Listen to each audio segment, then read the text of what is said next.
बिस्मिल्लाहिर्रहमानिर्रहीम। अस्सलाम वालेकुम नादरीन, आप यूट्यूब चैनल देख रहे हैं, मैं इमरान खान हूँ।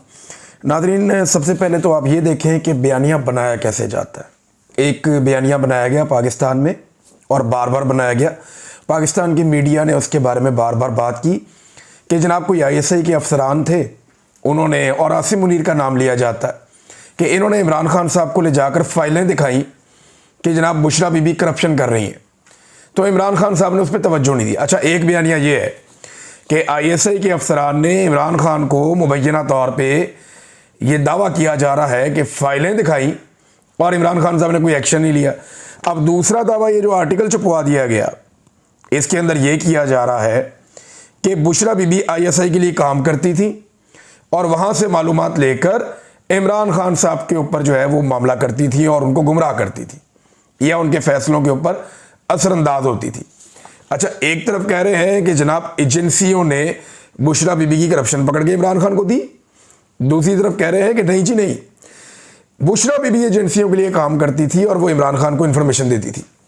अंदाज़ा करें आप, इनको बयानिया भी नहीं बनाना आता भाई। अगर एक बयानिया बनाना है, दूसरे का बेड़ा गर्क हो जाता है, दूसरा बनाना है, पहले का बेड़ा गर्क हो जाता है। तो सोच समझ के काम करना चाहिए। जब बहुत बुरे हालात हो जाते हैं ना, बेड़े ही गर्क हो जाता है, तो तब फिर बयानिए भी इसी तरह के बनते हैं, 2 नंबर किस्म के, फ्रॉड किस्म के बयानिए। अब ये एक आसिम मुनीर साहब ने एक स्टेटमेंट दिया था माजी में। ये उनका स्टेटमेंट है, जनवरी 2024 का उनका स्टेटमेंट है। 25 जनवरी को उन्होंने स्टेटमेंट दिया 2024 को, इलेक्शन से पहले। उन्होंने कहा था $5 लाख देकर द इकोनॉमिस्ट या गार्डियन, इन दोनों समेत किसी भी बैनुल अक़वामी जरीदे में कॉलम छपवाया जा सकता है। तो आसिम मुनीर साहब को इस बात का पता था, या वो ये जानते हैं या वो ये मानते हैं कि पैसा दो और बड़े बड़े बैनुल अक़वामी अखबारात के अंदर कॉलम छपवा दो या आर्टिकल छपवा दो। अब इसमें जो है वो नजम सेठी साहब ने एक इंकशाफ किया। नजम सेठी साहब कहते हैं कि ये जो इकोनॉमिस्ट के अंदर नहीं लिखा गया आर्टिकल, इकोनॉमिस्ट बहुत बड़ा एक जरीदा है, वो ये कहते हैं उसका एक डिजिटल प्लेटफॉर्म है, और वाकई है भी यही है कि 1843 ये जो डिजिटल प्लेटफॉर्म है 1843, इसमें ये छाप दिया गया है। और नॉर्मली यहाँ पे इस किस्म की चटपटी खबरें जो हैं वो छाप दी जाती हैं। अच्छा, इस खबर को संजीदा ज़रूर लिया जाता है अगर 1-2 दिन जो मुसन्निफ हैं, जो खातून हैं जिन्होंने ये आर्टिकल लिख के वहाँ पे छाप दिया, अगर वो खामोश रहती तो। लेकिन वो आ गई मीडिया पे, उन्हें मौका मिल गया, वो मीडिया पे आई, मीडिया पे आके उन्होंने बातचीत शुरू कर दी। एक तो उनका सारा पहले ही ये मामला खुल गया कि PMLN के साथ उनके दरीना ताल्लुकात हैं और उनकी हमदर्दियां नून लीग के साथ हैं। मरीम नवाज के बारे में बड़े अच्छे उनके ट्वीट्स हैं, PMLN को वोट करो, इसको वो रीट्वीट करती रही हैं। तो उन्हें PMLN बतौर पार्टी बहुत पसंद है। और यहाँ मुबैना तौर पे कुछ लोग ये भी कह रहे हैं कि 2017 में इलेक्शन से पहले जब PMLN का दौर था, ये खातून कोई फंड रेजिंग के लिए गई थी, इन्हें कोई एक पोर्टफोलियो भी मिला था और ये बरतानिया गई थी और ऑफिशियल इनका विजिट था, इनको हेड बनाया गया था एक पूरी एक टीम का। तो वहाँ पे भी इनका मामला आया और सोशल मीडिया के अंदर ये सारी चीज़ें आ रही हैं। हाई कमीशन ने इनके हवाले से कुछ चीज़ें डिलीट भी की हैं, ये भी दावा किया जा रहा है।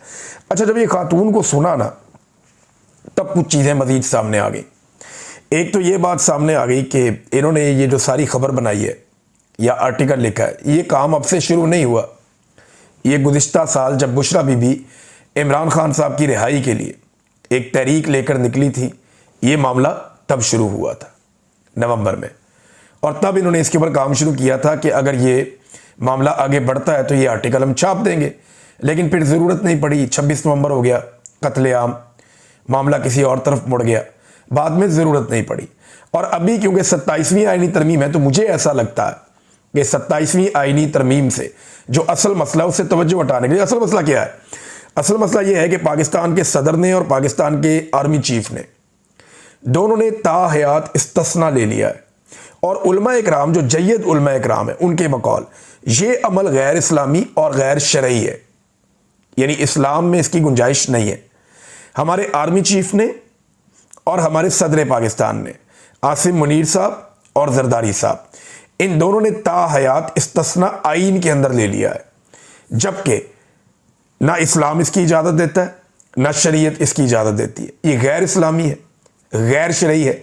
और ये मैं नहीं, जय्यद उलमा इकराम कुरान और हदीस की रोशनी में बता रहे हैं। अब इससे तवज्जो हटाने के लिए अदलिया का भी बेड़ा गर्क कर दिया, पल्ले ही कुछ नहीं बचा अदलिया के। तो इन चीज़ों से तवज्जो हटाने के लिए मुझे लगता है कि ये मामला मोड़ के इस तरफ लाया गया और ये आर्टिकल बेटैमा ही छाप दिया गया और पाकिस्तान के मीडिया को सबको मजबूर कर दिया गया कि जनाब ये आर्टिकल छप गया है 1843 में, ये जो डिजिटल प्लेटफॉर्म है इकोनॉमिस्ट का वहाँ पे, तो आप उठा के सब इसके ऊपर भरपूर किस्म की कवरेज करें। तो खोदा पहाड़ निकला चूहा। जब ये खातून का इंटरव्यू किया गया, चंद चीज़ें पता चली कि पिछले साल बनाया था, अब छाप दिया गया। फिर पता चला कि जनाब इसके अंदर जो फैक्ट्स हैं वो उन्होंने सोशल मीडिया से और दूसरे मीडिया से, इधर उधर से जो पाकिस्तान में चेमगोइयाँ होती हैं वहाँ से उठाएं। जब उनसे पूछा गया सबूत लेकर आओ, सबूत उनके पास था कोई नहीं। अब नईम हैदर पंजूता साहब एक उभरते हुए सियासतदान है, नौजवान है, वो बैठे हुए थे एक शो में, उन्होंने जितने सवालात किए बीबी के पास एक भी जवाब नहीं था। मैं देख रहा था कि एक बेबसी थी, वो साबित नहीं कर पा रही थी कि जो उन्होंने लिखा उसको वो उसको प्रूफ नहीं कर पा रही थी। तो अब पाकिस्तान तहरीक इंसाफ के पास मुझे लगता है कि ऐसा एक मौका है, या इमरान खान साहब की फैमिली के पास, कि वो इस मामले को लेकर बरतानिया की अदालत में केस कर सकते हैं। क्योंकि स्टोरी जो है वो इसी तरह के छापी गई है कि वहाँ से ये बात, वहाँ से ये बात, वहाँ से ये बात, अपने तौर पे कोई ऐसी तहकीक वो नज़र नहीं आ रही, या कुछ सबूतों की बात की गई हो कि हमारे पास सबूत है, इसके कुछ दिखाई नहीं दे रहा भी उसने ये कह दिया, उसने ये कह दिया, वहाँ से ये पढ़ लिया, यहाँ से ये पढ़ लिया। ये इस किस्म की स्टोरी है। लेकिन इसके अंदर क्योंकि एक बदनामी हुई है, इसको एस्टेब्लिश करके, यानी 2 मरहलों में होगा। सबसे पहले ये होगा कि अदालत में ये केस किया जाएगा कि जनाब ये हमारे साथ किया गया। पहले इसके ऊपर आप देखें कि ये डेफेमेशन है, तो जब अदालत कहेगी जी बिल्कुल डेफेमेशन है, तो फिर उसको कहा जाएगा कि अब आपने ये इल्ज़ाम लगाए, ये साबित करें। तो ये इल्ज़ामात कैसे कोई साबित करेगा, होते उनके पास तो वो अदालत में बता देती, लेकिन अदालत में भी वो कुछ बताने में कामयाब नहीं हुई, बल्कि नाकाम हुई। तो नाज़रीन, एक और चीज़ यहाँ पे सामने आती है। आसिम मुनीर साहब को जब DGISI के ओहदे से हटाया गया, तो ये बात इमरान खान साहब ने भी बताई थी और जुल्फी बुखारी ने भी बरतानिया में ये बात कंफर्म की थी। उन्होंने ये कहा था कि जब आसिम मुनीर साहब को DGISI के ओहदे से इमरान खान साहब के दौरे हुकूमत में हटाया गया, तो उन्होंने बुशरा बीबी से बात करने की दरख्वास्त की थी कि मेरा बुशरा बीबी से रब्ता करवाया जाए। अब रब्ता इसीलिए ना कोई बातचीत हो जाए, मेरी रास्ता मेरा बच जाए, ओहदे से हटाया जा रहा है वो ना हटाया जाए। लेकिन बुशरा बीबी ने मुलाकात नहीं की, या मुस्तरद कर दिया मुलाकात की जो एक उनकी दरख्वास्त थी उसको। अब उसके बाद आप देखें कि बुशरा बीबी के खिलाफ इस निज़ाम में पूरी एक नफरत है। ये जो आर्टिकल नाज़रीन अभी आपने पढ़ा, इससे मिलती जुलती चीज़ें जब मैं ISI की कैद में था तो उन्होंने मुझे भी दी थी, बल्कि उसके अंदर पॉइंट्स उन्होंने मुझे लिखवा के, बल्कि खुद लिख लिख के दिए थे। उन्होंने कहा था जी इसके ऊपर आपने पूरी एक वीडियो बनानी है इन पॉइंट्स के ऊपर। मैंने कहा जी मैं जानता ही नहीं इन बातों को। तो इस तरह की बहुत सारी चीज़ें ISI के लोग मजबूर करते थे कि आप लोग ये बोलें, ये स्टेटमेंट आप दें। मैंने वो स्टेटमेंट नहीं दिया, लेकिन वो इससे मिलता जुलता ही था कि जनाब वो जादू करती हैं, तो वो टूना करती हैं, तो उनको जो है वो उनका एक तरीकाकार है वो, और बहुत गंदी बातें इसके अलावा भी थी जो इस आर्टिकल में भी नहीं है, बहुत सारी गंदी बातें। तो वो उस वक्त मुझे मजबूर कर रहे थे कि ये बात कहो। तो उससे मुझे अंदाज़ा हुआ कि ये ISI के लोग जो हैं, या इनको कहा गया है या ये खुद से कर रहे हैं, ये बुशरा बीबी पर बहुत गुस्से में है और ये एजेंसी उनके बहुत खिलाफ है। उस वक्त मुझे इस बात का आइडिया हुआ था। चंद चीज़ों का जिनका मुझे आइडिया हुआ, एक ये हुआ कि बुशरा बीबी के ये लोग बहुत खिलाफ हैं। एक मुझे पता चला कि अरशद शरीफ के केस में बहुत डरे हुए हैं। दूसरा, ये जनरल फैज़ हमीद और इमरान खान साहब, इन दोनों के बड़े खिलाफ हैं और जनरल फैज़ हमीद पे कोई बहुत गुस्सा है ये मौजूदा एस्टेब्लिशमेंट को। तो भाई वो आपस की लड़ाई है, लड़ो आपस से जितना मर्जी। जनरल फैज़ हमीद भी कोई आसमान से उतरा हुआ तो नहीं था, वो भी सियासी मुदाखलत करता था, वो भी गंद मारता था। मैं कहता हूँ जनरल फैज़ हमीद को करप्शन की बजाय और बाकी चीज़ों की बजाय सियासत में मुदाखलत पे बदतरीन सज़ा देनी चाहिए और ऐसी मिसाल कायम करनी चाहिए कि उसके बाद आने वाले जितने भी DGISI हैं उनको भी लपेटो। यानी नदीम अंजुम साहब ने भी सियासत में बदतरीन मुदाखलत की है, इनको भी पकड़ो और ये बाकियों को भी पकड़ो। लेकिन अगर जनरल फैज़ हमीद तक ये मामला रुकना है तो ये नहीं होना चाहिए, ये फिर मामला आगे बढ़ना चाहिए, पीछे भी जाना चाहिए। सबको पकड़ो, इनकी कब्रों के ट्रायल करो। ये जो जर्नैल पाकिस्तान को मार्शल लॉ लगा लगा के बेड़ा गर्क करके गए ना, जिन्होंने पाकिस्तानियों को जंगों के अंदर झोंक दिया, गैरों की जंगों में, और आग लगाई पूरे पाकिस्तान में, इन सब से आज भी जवाब मांगा जाना चाहिए। तो बहरहाल बुशरा बीबी पे गुस्सा तो बहुत था, ये तो मैंने फील भी किया था, और अब एक आर्टिकल भी आ गया आपके सामने। लेकिन इससे फ़र्क क्या पड़ा? इमरान खान साहब की इज्जत को कोई फ़र्क पड़ा? तो बज़ाहिर ऐसा कुछ नहीं हुआ। ये आज 3.5 साल हो गए रजीम चेंज ऑपरेशन को, 3.5 साल से भी ज़्यादा हो गए। अगर मामला बार बार घूम के इमरान खान साहब की खानगी ज़िंदगी पे ही आता है, तो जाओ भाई जाके अडयाला जेल में माफ़ी मांग लो इमरान खान से, और क्या करना है। यानी अगर घूम फिर के मामला बार बार इमरान खान साहब की खानगी ज़िंदगी, उनकी निजी ज़िंदगी, उनकी बीवी, इन मामलात पे ही आना है, तो भाई जाके इमरान खान से माफ़ी मांग लो। आपको इस लेवल की घटिया लड़ाई लड़ना ज़ेब ही नहीं देता, ये होना ही नहीं चाहिए, इसकी कोई गुंजाइश ही नहीं होनी चाहिए। नाज़रीन, मंसूर अली शाह साहब, क्योंकि अब देखें ना जजेस इस्तीफ़े दे रहे हैं, बहुत सारी जगहों से खबरें आ रही हैं, और आहिस्ता आहिस्ता जो जजेस पहले इस्तीफ़े दे चुके हैं वो बात करना शुरू हो गए। वकला के अंदर एक बेचैनी पैदा हो रही है। पाकिस्तान तहरीक इंसाफ दूसरी जानिब खैबर पख्तूनख्वा में एक पूरा माहौल बना रही है एहतजाज का। आहिस्ता आहिस्ता वो मोमेंटम गेन कर रहे हैं, आहिस्ता आहिस्ता मोमेंटम गेन कर रहे हैं। अब ये वो मोमेंटम जो पिछले साल था वो बहुत ऊपर चला गया था, लेकिन अब सुहेल अफरीदी कोशिश कर रहे हैं, कभी वो यूथ के पास जाते हैं, अभी वो मालाकंड साइड पे गए हैं, वहाँ जाके उन्होंने एक जलसा किया है, वहाँ उनके साथ सुहेल अफरीदी के साथ मौजूद थे जुनैद अकबर भी, बाकी लोग भी। तो ये आहिस्ता आहिस्ता नौजवानों को मुतहर्रिक कर रहे हैं मुख्तलिफ इलाकों में, मुख्तलिफ अजला में, और जलसों में लोगों की तादाद आहिस्ता आहिस्ता बढ़ रही है। हालांकि जब आखिरी जलसा अली अमीन गंडापुर के दौर में हुआ था तो पंजाब से भी बेशुमार लोग आए थे, इमरान खान साहब की कॉल थी, लेकिन लोगों की अली अमीन गंडापुर में वो दिलचस्पी नहीं थी। उस दिन मुझे आइडिया हो गया था कि इनका रहना बहुत मुश्किल है। तो अब नया वज़ीर आला है, आहिस्ता आहिस्ता मोमेंटम बन रहा है एक तरफ, दूसरी तरफ वकला भी मुतहर्रिक हो रहे हैं। उन्हें लगता है कि अदलिया में कोई बेहतरी की जो उम्मीद बाकी थी वो ख़त्म हो गई है, और अब वो अदलिया मौजूद नहीं है जो पूरी दुनिया में है। पाकिस्तान में अदलिया को कंप्रोमाइज़ कर दिया गया है और हुकूमत का एक ज़ेली इदारा बना दिया गया है। यहाँ पे जस्टिस मंसूर अली शाह साहब अपना पहला खिताब कराची में करेंगे वकला से, और वहाँ पे जो वकला तंजीमें उन्होंने फैसला किया कि उनका बेहतरीन इस्तकबाल किया जाएगा। अब सवाल ये पैदा होता है कि क्या वकला मौजूदा फस्तायत के ख़िलाफ़ भरपूर तरीके से खड़े हो पाएंगे।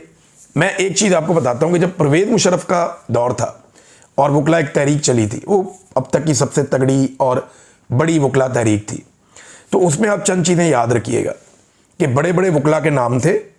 दूसरा, उसके पीछे फंडिंग बड़ी इन्वॉल्व थी, यानी पीपल्स पार्टी, PMLN, फिर इनके बड़ी बड़ी फंडिंग होती है, तो उसके पीछे पैसा, फंडिंग बहुत बड़े पैमाने पर इन्वॉल्व थी। दूसरा, एस्टेब्लिशमेंट का एक पूरा हिस्सा वो सपोर्ट भी कर रहा था वकला तहरीक को। इन चीज़ों की मौजूदगी में वकला ने बड़ी शानदार तहरीक चलाई थी। मैं ये नहीं कह रहा कि सारे कंप्रोमाइज़ थे, लेकिन मैं ये कह रहा हूँ कि कहीं ना कहीं एस्टेब्लिशमेंट में नरमी थी एक हिस्से में कि ठीक है ये अपना काम करें, थोड़ी गुंजाइश मौजूद थी। दूसरा, पैसा बड़े पैमाने पे इस्तेमाल किया गया था और काला कोट छा गया था उसके बाद। अब जो है वो क्या ये सारा कुछ हो पाएगा? क्या वकला खुद से एक तहरीक अपनी अदलिया की आज़ादी के लिए खड़ी कर पाएंगे? क्योंकि अब जजेस इस्तीफे देकर आ रहे हैं और ये बड़ी हौलनाक सूरत हाल है। अगर इसमें और जजेस शामिल हो जाते हैं तो ये एक ताकतवर वकला तहरीक बन सकती है। लेकिन मैं फिर ये कहूँगा कि एस्टेब्लिशमेंट और वकला के बीच में जब पेचा पड़ेगा तो तब पता चलेगा कि कौन कितने पानी में है। नाज़रीन, स्पेन में मेरी मुलाकात कुछ दोस्तों के हमरा, क्योंकि एक इकट्ठा था, वहाँ बहुत सारे और लोग भी बैठे थे। मेरी उमर डार से मुलाकात हुई और मूनस सलाई से भी मुलाकात हुई। तो मूनस सलाई ने मुझे बताया कि उनके ऊपर जो इंटरपोल में केस बनाया गया था वो ख़त्म हो गया।